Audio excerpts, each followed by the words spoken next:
How you going, you legends? I'm Gavin J. Porter, and this is the G CODEX, a gaming podcast from a gamer on the autism spectrum. Today's episode, I'm going to be talking about Metal Gear Solid 2 Sons of Liberty. Let's get started. Metal Gear Solid 2 Sons of Liberty, or MGS2 for short, nicknamed by the fans, is a stealth action game directed by Hideo Kojima and developed and published by Konami for the PlayStation 2 and was released in North America and Japan in late 2001 and released in Europe in early 2002. It is rated MA15+ for medium-level animated violence. The story is divided into two chapters, Tanker and Implant.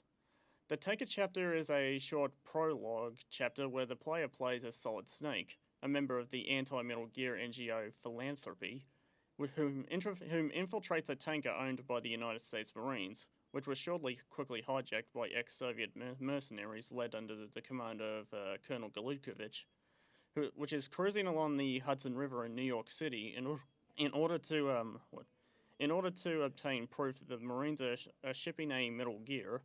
Metal Gear is a mobile giant mech capable of launching a nuclear warhead, by the way. The mission then goes awry, ending with the tanker sinking into the Hudson River, and Solid Snake presumably dead and framed as the one behind the tanker sinking. The Plant chapter takes place 2 years later, where the player takes on the role of a Foxhound agent, Raiden, who is tasked with infiltrating an offshore clan facility called the Big Shell in order to rescue the US president, whom has been held hostage by the same Russian mercenaries from the Tanker chapter who are now calling themselves under the name the Sons of Liberty, and Raiden must also neutralize them as well. However, all is not as it seems. I really loved playing this game. At first, when I first played this game, when I got to the Plant chapter, I was annoyed at first that in the Plant chapter I wasn't playing as Solid Snake, but as a different character. But I eventually warmed up to the Raiden character. One of my favourite parts in this game is the post-credits dialogue scene between Solid Snake and Otacon. That particular conversation gives me chills every time I listen to it. I can't really explain the details of this conversation since it contains heavy plot spoilers in the game. All I can say is that the conversation revolves around an in-game ancient government conspiracy that's been running world events from behind the scenes. I also love the theme music that was composed in this game by Harry Gregson Williams.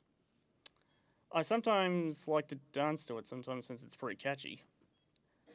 There's also a bit of a small internet meme on a part of being made on a line of dialogue that takes place late into the Plant chapter, where Raiden receives a strange messages from his CEO on the codec, where he utters numerous nonsensical phrases.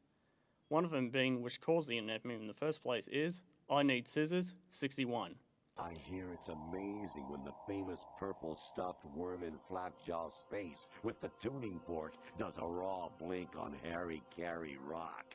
I need scissors, 61. Yeah, well, there you have it then. Well, that's all the time I've got for today. I'm Gavin J. Porter, and this is the G Codex, logging out.